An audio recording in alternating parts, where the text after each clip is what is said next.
Bisa ng warrant of arrest, arestado ng mga tauhan ng Basista Municipal Police Station ang isang binata sa Basista, Pangasinan dahil sa kasong statutory rape. Nakatutok dyan sa balita si Police Master Sergeant Marvin Jake Romero.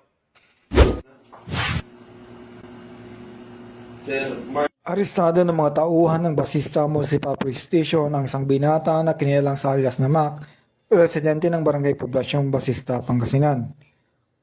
Ang suspek ay 19 taong gulang, high school graduate at kasalukuyang walang trabaho, ay inaresto sa nabanggit na lugar.